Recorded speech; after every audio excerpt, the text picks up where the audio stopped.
salam Korps. Ketemu lagi dengan saya Eva di podcast CIP dan hari ini kita udah bersama narasumber kita. Nah, kali ini beda nih di episode keempat ini narasumber kita kedatangan yang muda dan cakep nih. Pada penasaran atau enggak, kita langsung sambut aja. Ini dia Diki. Hai Dik. Hai. Agak kayak awal-awal kayak kaku gitu ya. Hainya kayak kurang casual gitu ya. Tapi nggak apa-apa, kita hari ini ngobrol-ngobrol aja nih. Kalau boleh tahu Dik, udah pernah dengar belum nih CIP atau STIP, udah pernah dengar belum?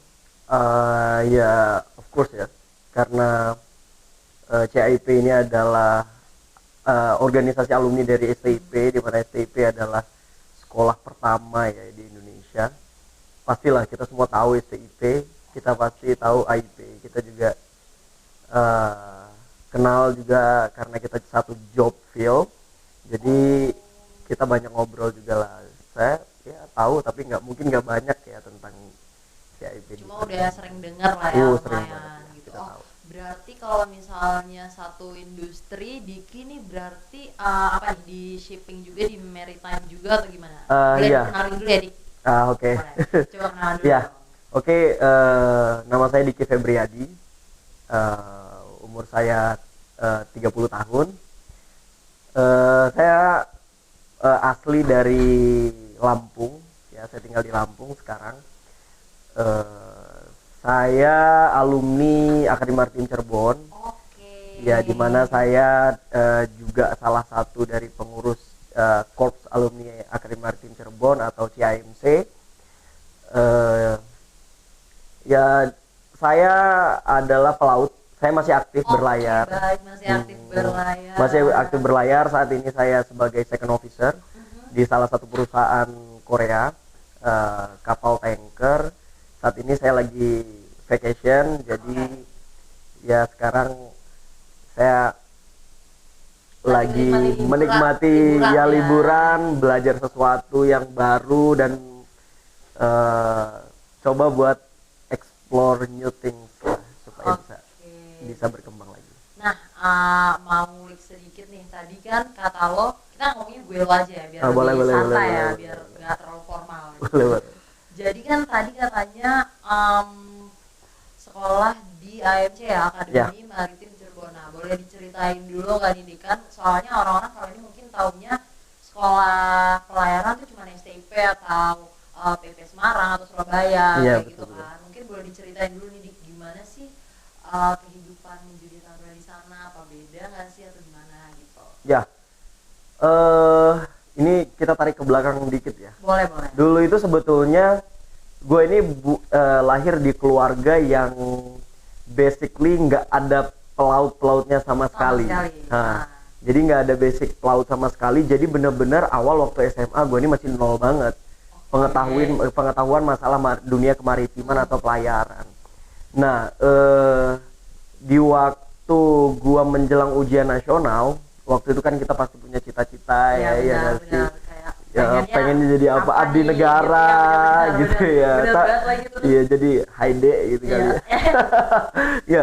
Nah, jadi pada saat itu menjelang ujian nasional baru gua ini coba merefleksikan diri terhadap keadaan gua, jadi keadaan keluarga gua seperti apa, karena gua adalah anak tua dari keluarga gua yang memang kita tuh dari keluarga yang cukup ya, literally cukup. Ini background keluarga dulu. Iya, background. Akhirnya bisa memilih profesi yang kayak gini. Iya, gitu ya. betul.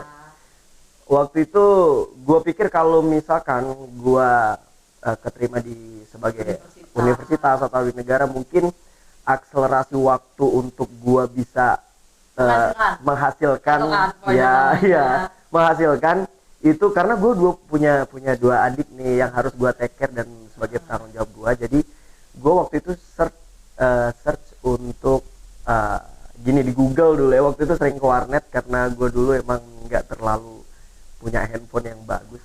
Jadi waktu itu gue search sekolah yang langsung kerja dan pendapatannya besar. Sumpah sama banget lagi kayak gue. Jadi mungkin karena kita begitu ya dulu, idealistik sebagai remaja, mungkin ke situ ya. Jadi Gua waktu itu searching muncul itu di first list itu adalah sekolah pilot. Iya benar. Nah, sekolah pilot, gua research di situ, gua lihat wah biayanya Cuma biaya untuk menjadi pilot kan luar gede biasa. banget ya, ratusan juta kan. At the time kayak gue maunya nyari duit nih, Bener. bukan mau ngeluarin duit gitu kan. Bener-bener, akhirnya long story short, gua ketemu di pelayaran. Nah, gua lihat waktu itu rincian biayanya masih make sense, jadi masih kita bisa usahakan. Akhirnya gua daftar tahun 2013, gua masuk di Akademi Maritim Cirebon. Di Cirebon gua masuk, dan di situ kita 2 tahun diasramakan, di mana kita menjalani pendidikan di situ ya sebagai taruna. Terus tahun ketiga gue berlayar di kapal tanker yang pertama di salah satu perusahaan di Indonesia. Dan setelah itu gue sempat break nih 1 tahun, gue ajuin cuti ke sekolah karena gue butuh dana tambahan, karena untuk akhir semester nih, akhir tahun kita butuh biaya sertifikat, wisuda, dan itu puluhan juta kan. Benar. Nah jadi pada waktu itu gue break, gue cuti akademik, gue ambil gue dapat kerjaan alhamdulillah waktu itu di salah satu perusahaan konstruksi di bagian kepala gudang kayak gitu. Jadi menurut gue it was so excited because gue kenal orang baru, gue dapat pengalaman baru yang emang di luar dari job field gue. Jadi itu menurut gue itu pengalaman yang bagus. Gue sebagai orang yang masih harus banyak belajar kan. Setelah itu 5 tahun, gue 2018 gue lulus, gue wisuda, dan setelah itu gue berlayar lagi ke kapal. Berarti lo lumayan maksudnya lumayan struggling juga ya gitu. Oh, of course ya. Bahkan in between lo kuliah aja lo bisa ngambil cuti akademik karena lo tahu bakalan butuh biaya yang besar. Betul. Ya harusnya gitu nggak sih kita sebagai millennials, Gen Z ya. Benar. Biasanya kita millennials ya. Oh iya kita nggak maksudnya millennials kan, tapi kita harus hand over ke Gen Z kan. Benar. Iya kan. Semangatnya itu tuh harus ke Gen Z-nya itu tuh harus kuat supaya menurut gue gini, nggak ada alasan seorang pemuda itu tuh harus gagal, nggak ada. Lo mau flat atau lo harus meroket. Kalau lo gagal, menurut gue no option for that. Yes. Benar. Karena kayak setaf apapun hidup. Udah merasakan itu maksudnya kayak ngedengar cerita lo, kurang lebih motivasi kita masuk sekolah pelayaran tuh sama sebenarnya. Yeah. Jadi karena gue anak pertama dan gue mikir kayaknya adik-adik gue masih pada sekolah, terus nyokap bokap gue juga bukan keluarga yang kayak ada banget gitu, jadi kayak gue harus cepet-cepet ngasilin duit nih. Betul. Walaupun sebenarnya gue pengennya tuh passionnya masuk komunikasi. Oh gitu. Iya, gitu. Makanya sekarang ada kan bakat-bakat terpendam nih. Nggak apa-apa ya. Setelah kita lulus, following our dreams itu it's never too late ya. Benar. Itu nggak pernah terlambat. Terus karena kayak gitu, jadi gue ngerasa kayak nggak ada yang nggak mungkin sih di dunia. As long as lo punya kemauan. Betul. Nah, terus berarti kan lo tadi udah cerita soal pengalaman lo di AMC. Nah kerjaan lo kan pelaut itu kan berarti seafarer ya Dik? Yes. Nah kan gue sempet kayak ada lihat-lihat nih di sosmed gitu, dan dengar-dengar juga dari teman-teman kita yang di bidang pelayaran juga, katanya ada Seafarers Day ya katanya. Iya betul. Nah itu sorry nih, gue kan bukan pelaut ya, jadi kayak boleh nggak sih dijelasin Seafarers Day itu apa sih Dik gitu loh maksudnya? Oke. Seafarers Day itu begini ya, itu tuh adalah hari pelaut sedunia. Yang oleh IMO, International Maritime Organization, itu ditetapkan pada tanggal 25 Juni, di mana itu adalah momentum ya nggak sih? Itu momentum kepada pada umumnya seluruh pelaut dunia itu untuk merayakan bahwasanya kita punya hari besar di sini. Jadi kita kalaupun ada sesuatu yang ingin kita impikan dan kita tuju, mungkin disitulah momen-momen yang dimana kita bisa pakai sebagai pelaut. Dan di sini khususnya di Indonesia, menurut gue selama ini kita belum pernah melakukan eh, perayaan besar di momen yang besar ini. Jadi kita belum bisa memaksimalkan hari International Seafarers Day tanggal 25 Juni itu dengan maksimal menurut gue. Nah sekarang ini kita ada nih, kita akan membuat acara yang diinisiasi oleh organisasi lintas alumni. Oh, bentar, tunggu dulu nih. Jadi gue tarik dulu nih ya kesimpulannya. Seafarers Day itu adalah hari dimana kayak kita tuh harus appreciate kerjaan sebagai pelaut, gitu kan, celebration, betul. apa yang kita lakukan dan lain-lain. Terus sekarang ada selebrasinya juga nih kita mau bikin gitu. Yes, betul. Karena mengingat pelaut itu tuh bisa kita bilang key workers ya. Karena 80% handphone, kamera atau apapun yang kita pakai it's carried by the ship. Yes. Kan? Jadi peran pelaut itu sangat krusial dalam menjaga supply chain dunia ya.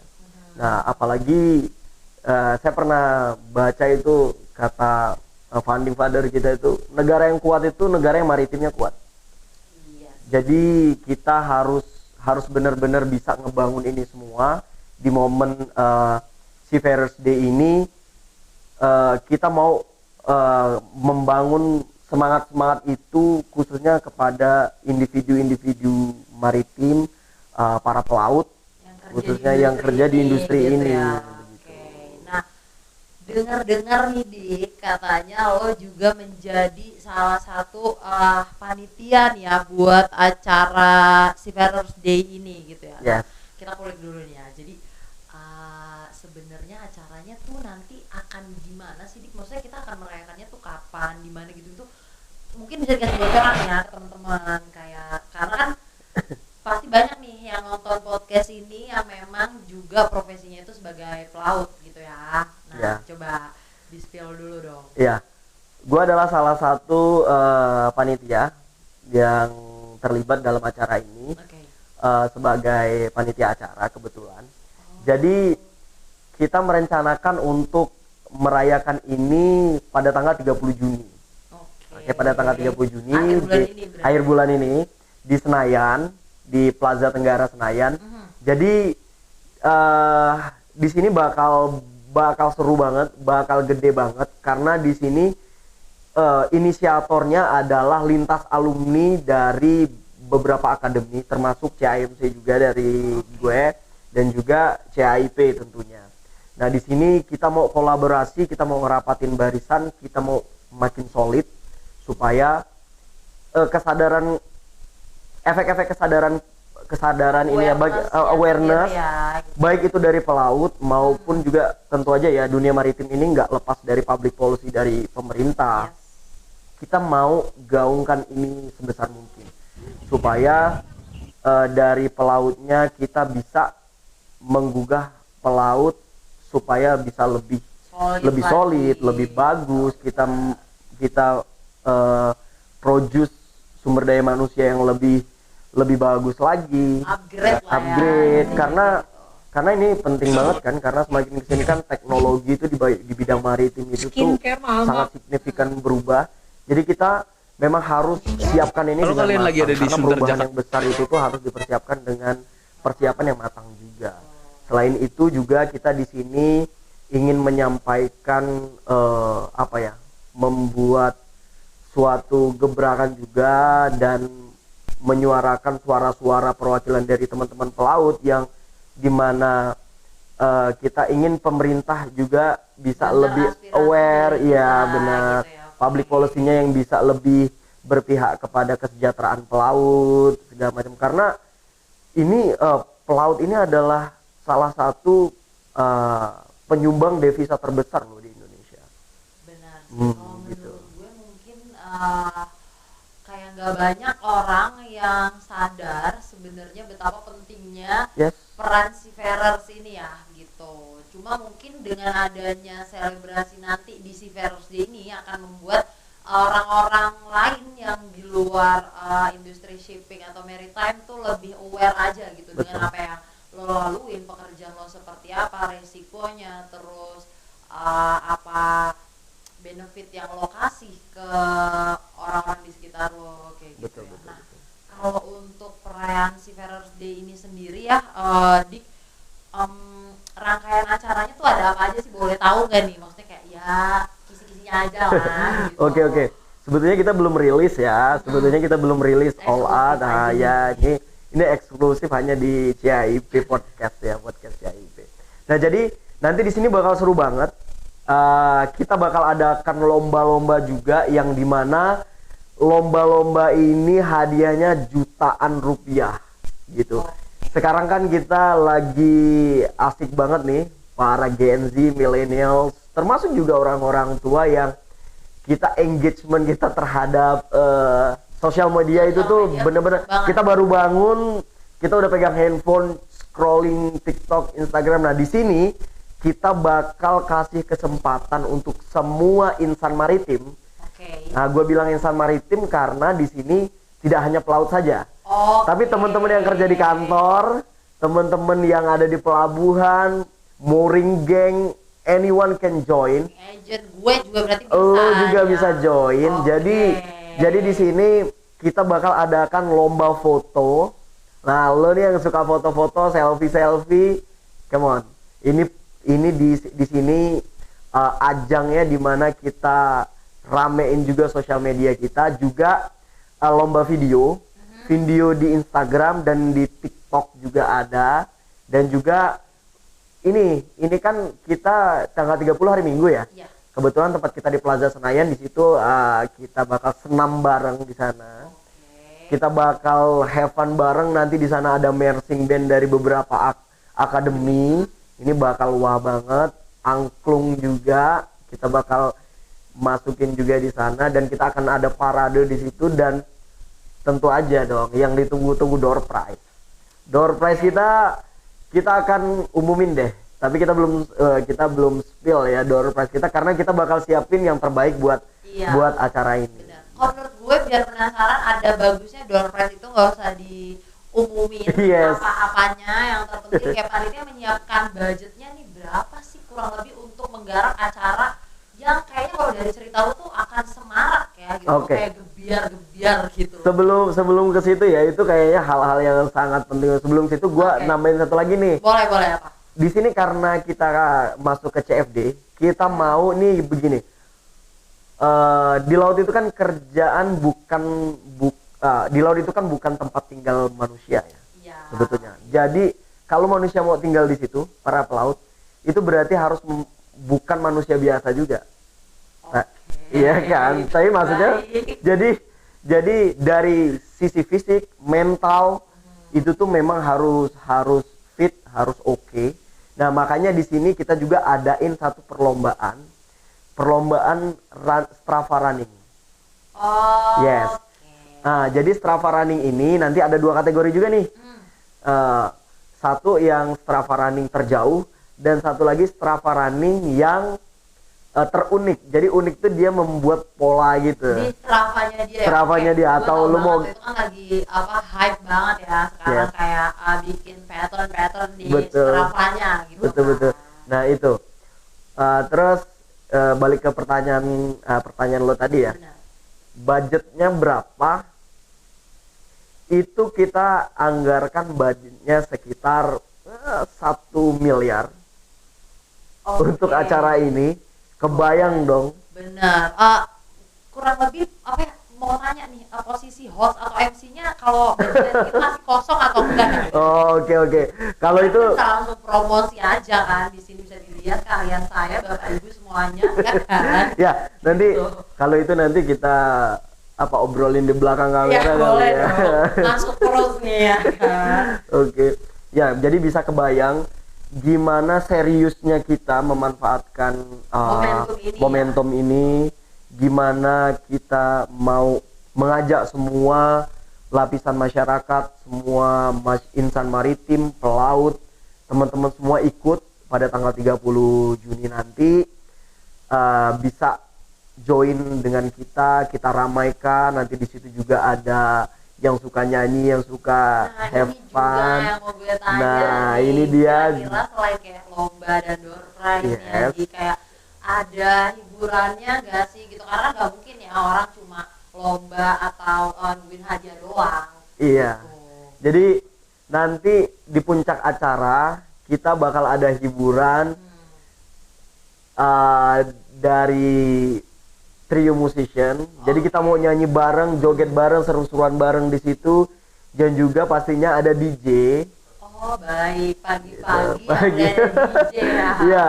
Luar biasa, sangat aktif sekali di minggu pagi itu Yes, karena kita juga mau menghibur semua ya. Kita mau menghibur, kita mau ini sebagai ajang pesta pora kita sebagai pelaut, dan juga tentunya kita di sini mau menyampaikan semua aspirasi dan menggugah para pelaut kita supaya ini loh, kita itu eksis. Kita punya satu wadah untuk kayak Betul, kita punya satu wadah yang kuat. Kita bisa kuat, kita bisa bagus, kita bisa bersaing secara internasional.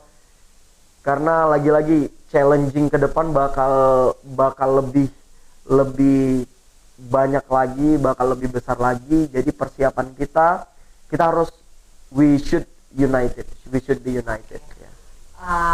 bentar, tadi gue lupa tuh mau nanya apa. Oke, jadi kan tadi lo bilang ada perlombaan kan, kayak mulai dari bikin video pendek, terus foto sama Strava itu tadi ya kan. Nah, kalau boleh tahu nih Dik, syaratnya apa sih? Karena kan mungkin banyak nih yang pengen ikutan gitu loh, bukan cuma mereka yang kayak pelaut doang, Yes. tapi kayak yang suka foto mungkin, atau yang suka bikin video TikTok dan lain-lain. Apa sih Dik syaratnya gitu? Apakah harus pelaut atau gimana nih? Ya, pertama syaratnya tidak harus pelaut ya. Syaratnya adalah sebagai insan maritim yang gue bilang tadi, bahwa kita bekerja di sektor maritim. Jadi di sini juga ajang di mana teman-teman juga bisa promo, teman-teman bisa kasih tahu ke yang lainnya di kompetisi ini supaya nantinya foto itu nggak cuman hanya untuk kompetisi tapi tujuannya juga sebagai promosi. Nah, terus syarat keduanya adalah teman-teman juga harus follow ya. Teman-teman harus follow juga Instagram kita nantinya. Nanti kita bakal share juga. Iya. Nah, teman-teman juga harus follow, dan syarat ketentuannya mungkin nanti kita bakal jelasin lebih lanjut ya di Instagram, sosial media gitu kita. Jadi pokoknya stay tune aja, begitu itu rilis, jangan tunggu lama-lama, give your best visual social media, foto and video, share ke kita. Kita bakal lihat ini nanti sebagai yang terbaik. yang terbaik. Nanti kalau yang pemenangnya nanti kita pasti showin di puncak acara nanti di stage. Jadi buat Videotron, ya. teman-teman yang mungkin penasaran nih mau ikut lombanya, ikut berpartisipasi, mau foto, mau video atau Strava, nanti kita bakalan mungkin taruh di bawah sini kali ya Instagram Seafarers Day, Indonesia Seafarers Day. Tugas editornya tolong taruh di sini nih di tangan saya ini, oke. Nah, terus selama lo jadi seafarer nih ya, kira-kira punya pengalaman yang kayak berkesan atau enggak terlupakan gitu nggak ya? Jangan kaget atau baru kaget nih gitu mau mulai kerjaan di sini. Kalau kaget sih kaget banget gitu enggak sih ya, karena kita kuliah, kita masuk akademi, kita udah punya gambaran besarnya tuh pekerjaannya seperti apa. Tapi kalau experience, unforgettable experience itu tuh bener-bener banyak banget ya. Setiap gua naik di kapal, gua selalu mendapatkan experience baru. Gua selalu dapetin sesuatu yang memang gua bisa belajar dari situ, new things gitu. Karena begini, challenge-nya adalah karena gue berlayar di luar negeri ya, di ocean going ya, di ocean going. Kita kumpul dengan multiple kru ya, dari negara-negara, multiple nationality gitu, dari Korea Selatan, dari India, dari Cina. Jadi kebayang gimana serunya, gimana challengingnya, dan itu menurut gue itu yang ngebentuk kita itu sebagai pelaut yang berkarakter kuat dan bisa manage itu sebagai as a team dengan background yang berbeda-beda ya. Karena kayak nggak gampang ya nggak untuk gampang, kayak kerja di posisi dimana kayak kita harus jauh dari rumah terus berada di tengah laut untuk jangka waktu yang kurang lebih mungkin 6 sampai 9 bulan ya, benar. berkumpul dengan orang-orang yang enggak satu negara bahkan sama kita gitu. Ya, jadi menurut gua, tapi itu challenging. Maksud gua teman-teman pelaut millennials dan Gen Z, lu harus gantungin mimpi lo, terutama untuk kadet-kadet ya. Lu harus gantungin mimpi lo setinggi mungkin, karena di sini kesempatannya lo belajar. Kita nggak bilang salary ya. Iya. Kalau salary is another thing, ya nggak sih? The bigger risk you take, yes, pasti the bigger reward you will get. Nah di sini menurut gue kesempatan penting ya, karena kita bisa explore banyak hal. Kita bisa jalan ke luar negeri, kita bisa tahu culture orang, cross culture understanding. Ini penting banget untuk ngebentuk karakter yang kuat. Kalau kita karakternya kuat, kita mau belajar. Karena menurut gue gini, kalau dulu mungkin pelaut kita challenge-nya adalah bahasa ya, bahasa Inggris ya nggak sih, makanya kita masih di lokal aja. I'm not saying that in domestic voyage is bad, tapi sebagai anak muda yang baru lulus, alangkah baiknya banget lu keluar negeri. Lu keluar negeri, lu manfaatin ijazah lu manfaatin kesempatan ini untuk bisa scale up your value, your family circumstance. Karena gue yakin deh teman-teman yang di pelayaran ini kawan-kawan yang bukan kaya tapi ingin menjadi nggak kaya ya sih. Ya kita gini, tapi biar nggak ngegiring, maksudnya biar takutnya nanti ditwist kan. Iya Jadi benar. kayak di YouTube gitu. Nggak selalu pelaut itu motivasinya itu untuk menjadi kaya gitu. Benar, Kaya atau uang. enggak itu relatif. It's another thing. Kebutuhan orangnya aja. Jadi sayang banget kalau itu nggak dimanfaatin.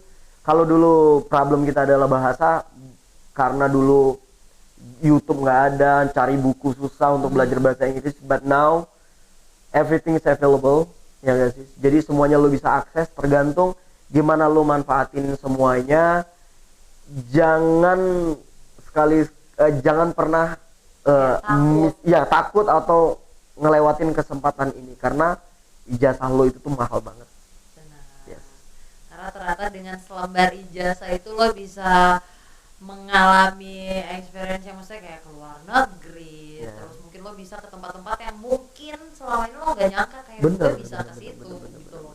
Tapi biar orang-orang gak nanya-nanya nih ya, maksudnya kayak dari tadi kan lo kayak positif banget soal karir lo gitu. Emang lo sekarang berkarir di mana sih gitu? Coba tolong di spill dulu nih ya, karena kan biasa netizen suka kayak emang lo kerja di mana sih ngomong-ngomong kayak gitu.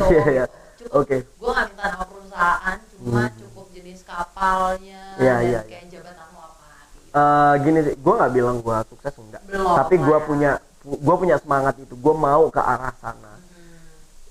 Dengan gue yang berangkat dari keluarga yang cukup menurut gue tadi ya, di titik gue sekarang menurut gue masih berjuang sampai sekarang untuk mendapatkan yang katanya sukses itu ya relatif ya. Gue saat ini sebagai second officer di kapal VLCC tanker di salah satu perusahaan Korea Selatan. Nah, menurut gue tetap harus scale up. Kenapa sampai sekarang juga waktu vacation gue manfaatin buat masuk ke organisasi ini. Gue seneng bisa gabung, bisa belajar bareng-bareng teman-teman senior khususnya, apalagi alumni yang udah sukses ya. Jadi yang mau gue ambil adalah semangatnya dan relasinya jangan lupa. Benar juga, karena sekarang ini eranya bukan lagi era apa ya, orang sikut-sikutan. Lu punya value itu bagus, cuman memang relasi itu dibutuhkan untuk yes, bertahan hidup, of course. Gitu ya. Jadi